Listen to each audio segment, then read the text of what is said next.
MRI के अंदर ACL tear का कंफ्यूजन है लोगों को, कई बार एसीएल टीयर लिखते हैं, ग्रेड नहीं लिखते, लो ग्रेड है हाई ग्रेड है, बस एसीएल टीयर लिख के छोड़े। So how you will determine के whether the patient need surgery or not. So MRI film बहुत कुछ बोलती है बेटा, है ना। तो सबसे पहले अगर मेरा एसीएल टूटेगा तो मेरा टीबिया एंटीरियर ट्रांसलेटेड होगा, सीधी बात। अगर आपको एसीएल की ढंग से इमेज नहीं दिखाई दे रही, ढंग से इमेज का मतलब कि आप एसीएल को देखते हो तो एसीएल दिखाई दे रहा है, टीबिया से भी जुड़ा हुआ है, फीमर से भी जुड़ा है, बिल्कुल काला दिखाई दे रहा है। अब इसका ये फंक्शन है कि नीचे वाली टीबिया को आगे जाने से बचाता है। सो अगर मैं ऊपर लाइन खींचूं तो मेरी लाइन के पीछे रहता है टीबिया, इसका मतलब है टीबिया एंटीरियर ट्रांसलेटेड नहीं है। तो मुझे इसका सब्सटेंस भी काला काला अच्छा ही दिखाई दे रहा है, और इसका ओरिएंटेशन है ना बड़ा वर्टिकल है, इज नॉट हॉरिजॉन्टल। टूटेगा तो हॉरिजॉन्टल हो जाएगा। तो 3-4 चीजें जो मैं ध्यान देनी है, अब ये चीजें ध्यान देते हुए लेट्स सी दिस फिल्म। सो ये आपको देख रहा है एसीएल का वर्टिकल नहीं दिख रहा, थोड़ा हॉरिजॉन्टल दिख रहा है as compare to the normal ACL. तो मतलब ये फाइबर टूटे और पीसेस से चिपक गए, तो देखो एंड पॉइंट पॉजिटिव मिलेगा,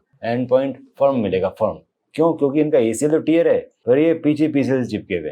second thing, you can not see ACL कहीं भी क्लियरली उस तरह का जैसे दिखना चाहिए, फीमर से जुड़ा है, टीबीया से जुड़ा हुआ। तीसरा, डेफिनेटली एंटीरियर ट्रांसलेशन है, ये नॉर्मल एसीएल में पीछे दिखाई देती है। सो ये कंप्लीट टीयर है, टीयर होके पीसीएल से चिपक गया, पीछे वाले लिगामेंट चिपक गया। मतलब कई बार क्या होता है, ये टीयर हो जाता है एसीएल का, और ये टीयर होके या तो टूट जाता है या ऐसे ही रहता है। तो उस समय क्या होता है कि लचक ज्यादा आती है लोगों को, बिल्कुल ही हो गया। बहुत बार क्या होता है कि टीयर होता है, ये पीछे लिगामेंट है ना, इसके चिपक जाता है लिगामेंट पीसीएल के। सो लचक थोड़ी कम आती है, इसीलिए ये फाइबर है ना, ये ऐसे घिरे हुए दिख रहे हैं हमें, ये उठे हुए नहीं दिख रहे, ये ऐसे नहीं दिख रहे, ऐसे ही दिख रहे हैं। दोनों तरफ जुड़ा हुआ, और टी2 में ब्लैक नहीं दिख रहा, व्हाइट ग्रे ग्रे आ रहा है। सो ये डिटरमाइन करता है कि वो हाई ग्रेड टीयर है, despite of having a firm end point. So इसमें सर्जरी की जरूरत रहती है। स्टेप 1, आप अपनी एमआरआई रिपोर्ट मुझे व्हाट्सएप करें।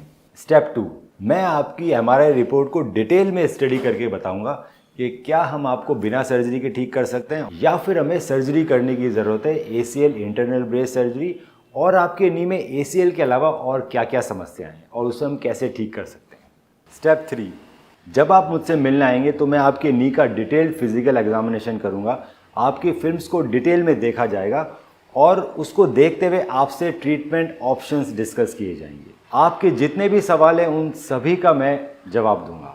एसीएल इंटरनल ब्रेस सर्जरी की रिकवरी आप देख सकते हैं हमारे फेसबुक के एसीएल विनर ग्रुप में, और देख सकते हैं कैसे एथलीट्स 3 महीने के अंदर रनिंग चालू कर रहे हैं एसीएल इंटरनल ब्रेस सर्जरी के बाद। आज ही अपनी एमआरआई रिपोर्ट हमें व्हाट्सएप करें।